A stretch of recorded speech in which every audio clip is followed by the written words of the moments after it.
The Bird and River Adventure by Teresa Anna. Each evening, the old woman put a box on her doorstep. The next morning, the box was gone. Jean and Cynthia watched from the attic window, because the attic was really the only place with a broad view of the neighbor's property. The silver sky faded to black as night set in, shadows sprawling across the overgrown grass and weed-infested sidewalk. "Do you think she's a spy?" Jean asked Cynthia, squinting his face so that his freckles bunched up inside his cheeks. One of his glasses, perched precariously on his nose, had a crack from the last time he'd slung himself down the banister. Mom hadn't liked that one bit. Said it'd be months before she could afford a new pair of glasses. A spy here in Little Creek. Cynthia scoffed at her little brother's assessment. He always wanted things to be more exciting than they really were. To Jean, dogs and cats could talk to each other. Cars were self-aware, and the Tooth Fairy was an actual forest magician who lived in a tree. Cynthia prided herself on being a realist. While other girls her age were fixated on boys and nail polish and school dances, Cynthia had long since rationalized that boys weren't worth spending time on, and what was the point of painting a tiny thing like a nail? Jean's face crumpled, the way it usually did when Cynthia stepped all over his dreams. Why shouldn't there be spies in Little Creek? Cynthia opened her mouth to explain to Jean the dull proportions of their town, the distance it was from any big and exciting cities where things actually happened, and how no one would actually move here because most people didn't even know it existed. "Look!" Jean cried, pressing his face against the window. "There she is." The old woman opened her front door and stooped to place a box just outside it. To Cynthia, the box looked as ordinary as boxes could be. Plain brown cardboard with bits of Scotch tape holding it together. But to Jean's imagination it was a ticking bomb, stolen diamonds, or a flash drive with nuclear codes. Mom found them, as she always did, huddled in the corner of the attic with dust patches on their knees and cobwebs in their hair, when she told them she'd been calling them for half an hour to wash the dishes. Dad was downstairs whistling, carving a pipe out of wood, curls and shavings scattered on the table around him. "So," he said with a look of grave finality, when his children descended the staircase heavy-footed. "Did you crack the code?" Cynthia didn't bother telling him that there was no code to crack, because Jean had already started on his latest theories. The old woman was sending messages to another dimension, of course. "So who's picking up the boxes?" Cynthia snorted over the sink, elbow deep in bubbles. "Ghost mailman." But that night, Jean slipped out of bed an hour after Mom had tucked him in. He'd made a very convincing nodding off to sleep impression. "Get up, CYN, he whispered. "It's time."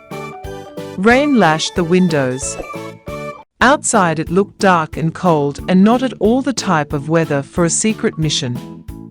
But Jean looked extremely important in his raincoat, green cap, because camouflage, and binoculars circling his neck. He wore a grim, but determined king and country expression. Cynthia didn't have the heart to tell him that they were probably going to come back home in 20 minutes, wet and miserable. The mission had already failed. They had to climb out of the attic window. Next year, Cynthia knew it would be too small for either of them to fit through. But somehow now they managed to wriggle out legs first, their feet touching the horizontal downspout. Trying not to slip in the cascade of rain. Gripping the windowsill, and then crouching to their knees, they slid down the rest of the downspout and, gracefully, into a waiting puddle. Jean's hair was matted to his forehead and water was pouring from each sleeve of his raincoat. But he nodded in the affirmative. Right? Cover me. Cynthia tried not to complain too much about how soggy her socks had become, or the fact that her shoes were sprouting waterfalls each time she took a step forward through the now marsh-like grass. In the flurry of last-minute preparation, Jean had forgotten to bring a flashlight. Or snacks, which would have come in handy 40 minutes later, as they sat under the porch roof of the vacant house across the street trying to watch the old woman's property through sheets of rain. Skittles, or even just a crust of bread, would have been a small comfort. Payment for her troubles, Cynthia pointed out.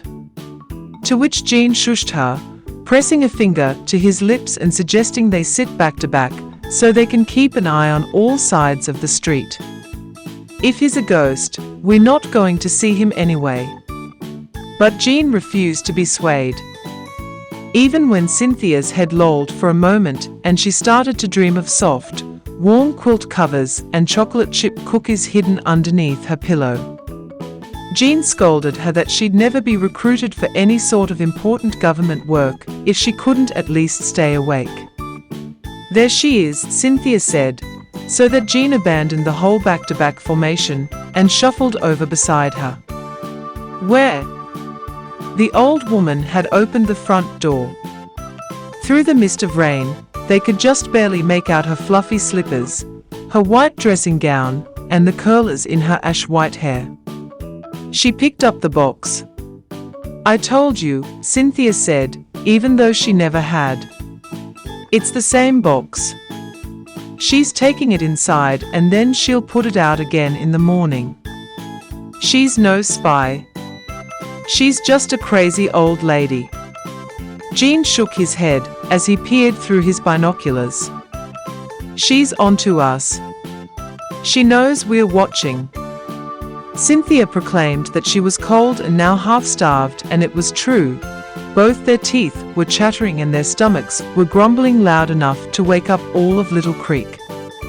The woman retreated inside for a minute, then she returned with an umbrella. She's coming over here, Cynthia marveled. Abort, abort, abort, Jean exclaimed, stashing his binoculars under his raincoat. But Cynthia couldn't move. Not even when Jean grabbed her hand and tried to pry her off the porch she was frozen to. The woman was halfway across the road now, walking in a slow hunch. The umbrella in one hand, the box in the other. She's seen our faces, Jean moaned. We've been compromised. The woman stepped onto the lawn of the vacant house and shuffled through the grass. Her white dressing gown was splattered with mud, but she didn't seem to mind. Don't tell her anything, no matter what happens, Jean whispered between clenched teeth. Cynthia wanted to reassure him that it was highly unlikely they were going to be taken away to an underground bunker and tortured for information.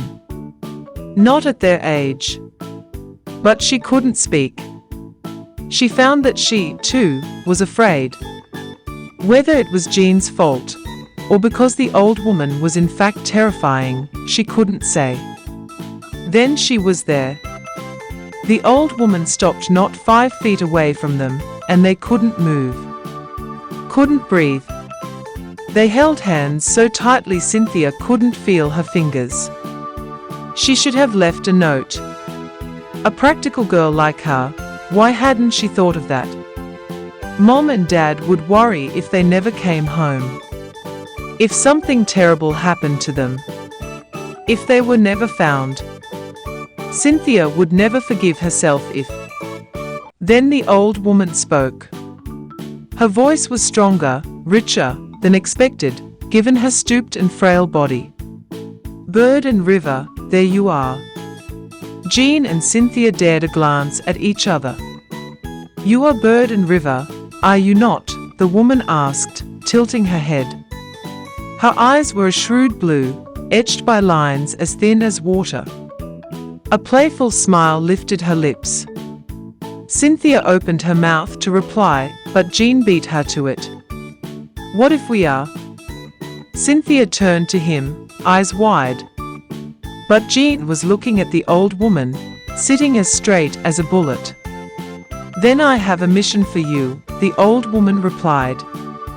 She handed the box to Jean. "You know where to go." The box moved. It actually moved. Jean and Cynthia looked at each other, aghast. Ticking bomb. Exotic pet. Human heart. Poltergeist. Now it was Cynthia's imagination running wild. "But where?" Jean turned to ask, but the words shriveled in his mouth. The woman was gone, as though she had disappeared in a door of rain. The lawn was empty. The house was dark. The box thumped between them.